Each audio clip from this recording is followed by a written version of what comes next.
अस्सलाम वालेकुम एवरीवन। आज की क्लास में we are actually gonna discuss a few past paper questions of states of matter. तो कुछ क्वेश्चंस हम यहाँ पे देखते हैं एंड विल सी दैट के how does these concepts are asked in the exam. The first question says that change of state occur between solids, liquids and gases. Which changes are occurring at P, Q, R and S?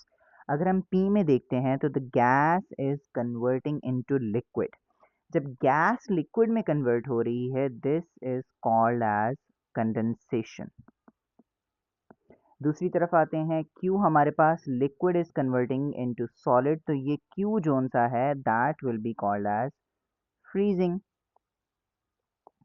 अच्छा, solid जब liquid में convert हो रहा है एस, that is gonna be called as melting. जबकि last liquid जब convert होगा गैस में तो it can be either boiling और इट कैन बी इवेपोरेशन। इन दोनों में से कोई एक चीज़ हो सकती है। तो ज़रा ऑप्शंस की तरफ आते हैं। पी के लिए कंडेंसेशन अगर हम देखते हैं तो हमारे पास एक ही ऑप्शन बनता है, दैट इज़ बीटा। ठीक है, पी में कंडेंसेशन है, क्यू में फ्रीजिंग है, आर में बॉइलिंग है, एस में मेल्टिंग लिखा हुआ है। तो like all of these are actually correct, so beta B option is the correct one.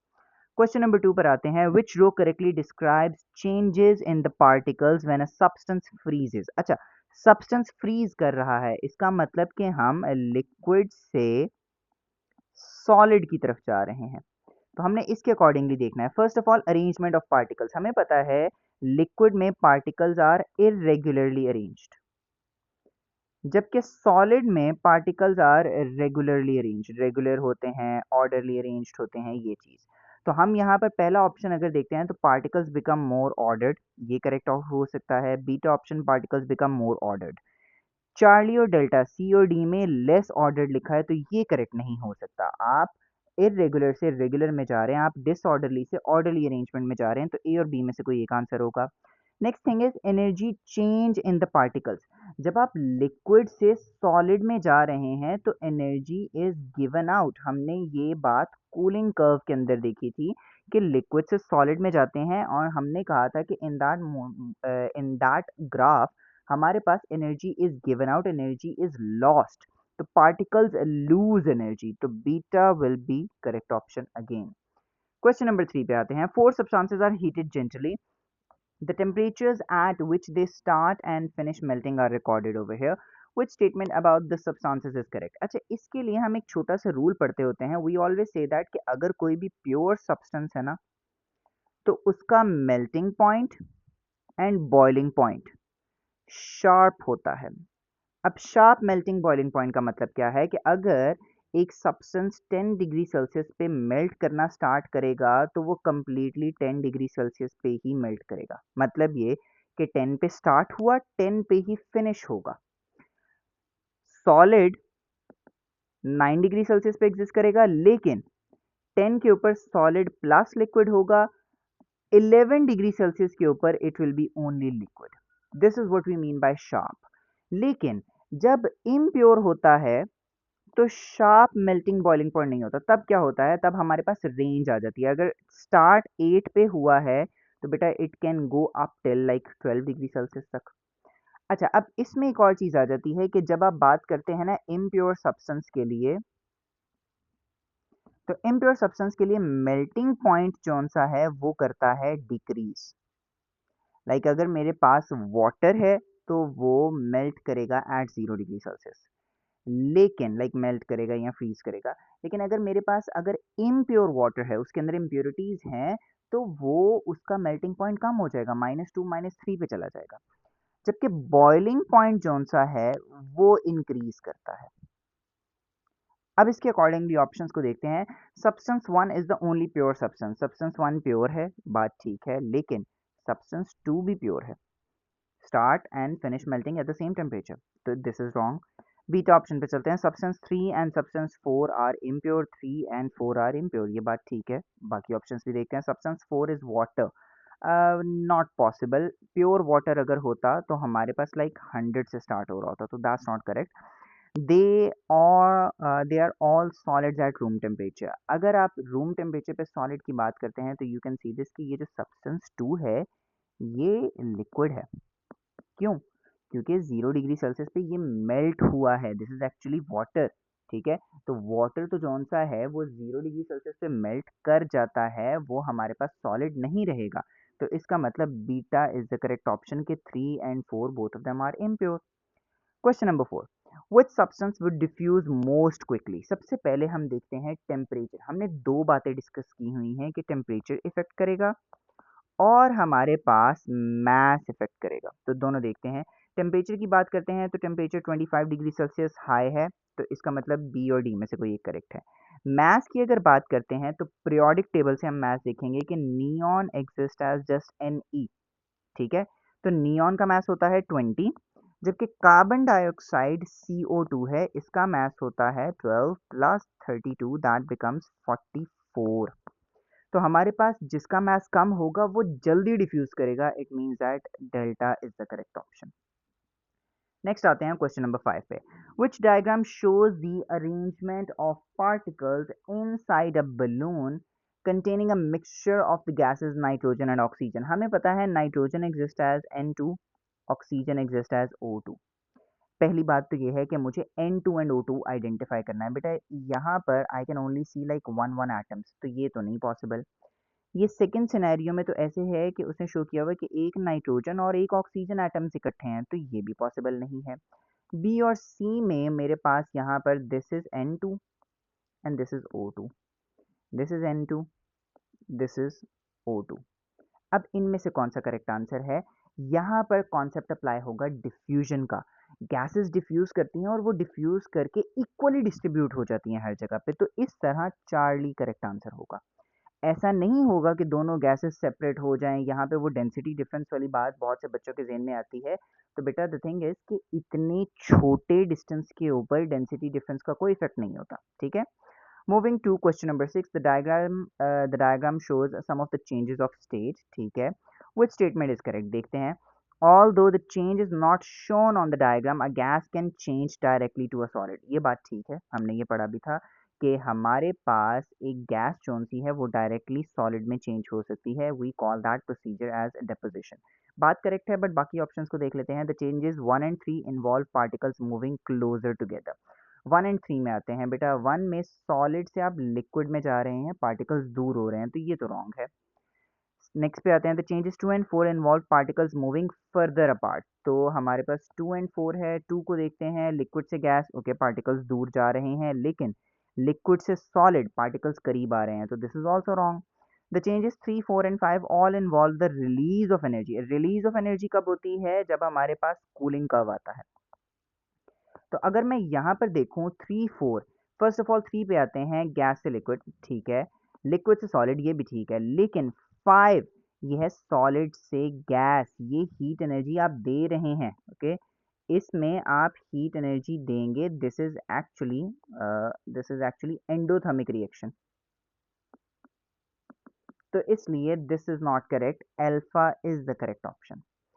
Question number 7. The boiling points of various gases found in the air are shown below. If the air is cooled, the first substance to condense is water. ठीक है. If the temperature is lowered further, what is the next substance to condense? अच्छा, इसे यहाँ पर इस तरह देखते हैं। रूम टेम्परेचर होता है 25 डिग्री सेल्सियस। आपने 25 से कम किया, 0 डिग्री सेल्सियस पे आ गए, फिर आप उससे और नीचे गए, -10 पे चले गए, -50 पे चले गए, -100 पे चले गए। -100 पर आते हुए कार्बन डाइऑक्साइड ऑलरेडी कंडेंस कर गई है, तो this is the first gas to condense. अच्छा, इसके बाद कौन सी हो सकती है? नेक्स्ट वन विल बी -183, फिर -186, next one will be -198।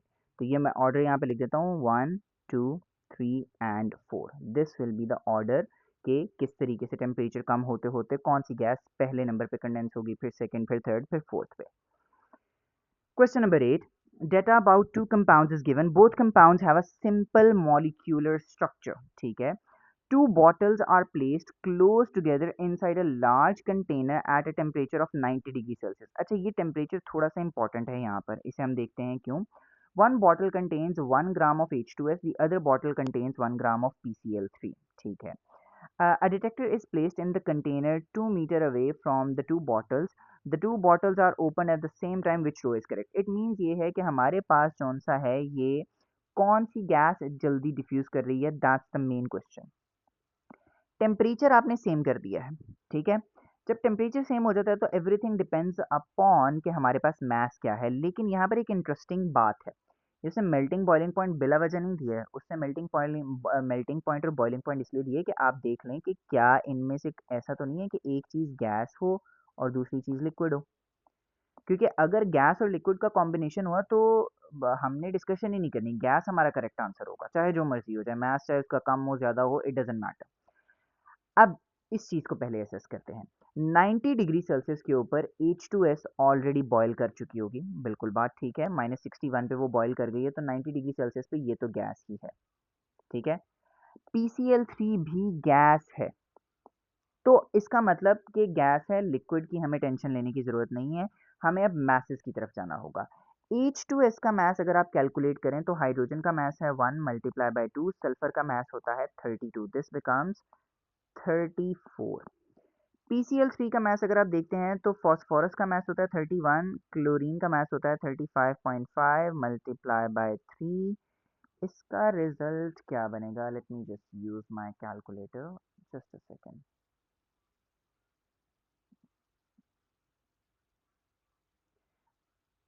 Okay, so इसका आंसर हमारे पास आ रहा है 137.5। तो क्लियरली हम ये देख सकते हैं कि H2S का मास कम है तो वो ये जल्दी डिफ्यूज करेगी। तो इन दोनों में से कोई एक आंसर है। अब एक्सप्लेनेशन पे चलते हैं। Gases diffuse faster than liquids, बात ठीक है, लेकिन यहाँ पर ये दोनों ही गैसेस हैं, तो इसलिए हम इस ऑप्शन पे नहीं जा सकते। नेक्स्ट पे आते हैं। H2S has a lower MR than PCl3, ये बात है हमारी actual correct answer. So beta is the correct option over here. Question number 9 पे आते हैं. Which gas diffuses the fastest at the same pressure? पहली बात तो ये टेम्परेचर पर आते हैं, हाई टेम्परेचर हमारा आंसर होना चाहिए। दूसरी बात, अब दोनों में 50 डिग्री सेल्सियस हाई टेम्परेचर है, नाइट्रोजन और ऑक्सीजन में से कौन सा आंसर होगा? नाइट्रोजन इज N2, इसका मास बनेगा 28, ऑक्सीजन इज O2, इसका मास बनेगा 32। तो कम मास जल्दी डिफ्यूज करता है, nitrogen will be the correct option. Next आते हैं। Ethylamine gas and hydrogen chloride gas, अच्छा ये याद करें, मैंने मेंशन भी किया था HCl गैस होती है, ठीक है। यहाँ पर आपको क्वेश्चन में भी नजर आ गया कि HCl गैस है। HCl हमारे पास जो लैब में नजर आ रहा होता है वो वाटर के अंदर डिजॉल्व्ड HCl होता है जो कि एसिड के तौर पे एक्ट करता है। अच्छा, both of them react together to form a white solid ethylamine hydrochloride. At which position in the tube would a ring of solid white ethylamine hydrochloride form? अच्छा, अब इसके लिए हमें सबसे पहले क्या देखना होगा? इनके मैसेस देखने होंगे। HCl का मैस हमें ऑलरेडी पता है 36.5 होता है। इथाइलमीन का मैस हम फाइंड करेंगे, कैसे फाइंड करेंगे? फॉर्मूला लिखा हुआ है, C2 मतलब 12, कार्बन का मैस 12 होता है, मल्टीप्लाई बाय 2 हो जाएगा because there are two of them. Hydrogen बेटा, हाइड्रोजन का 1 मास है, मल्टीप्लाई बाय 5, प्लस करते हैं नाइट्रोजन का मास 14 है, and then again hydrogen 1 multiply by 2, this will become 24 plus 5 plus 14 plus 2. So this will come out to be 38 and 45 is going to be the total mass. अब 45 mass आने से मुझे पता चल गया है कि इथाइलमीन जौन सा है इसकी डिफ्यूजन होगी स्लो। इट मीन्स HCl की डिफ्यूजन ज़्यादा है, HCl will cover more distance.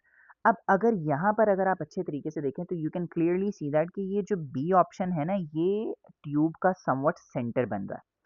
अगर HCl की डिफ्यूजन रेट ज़्यादा है, HCl will travel faster, it will cover more distance, obvious सी बात है, and ethylamine will cover less distance. So both of them will combine at this point.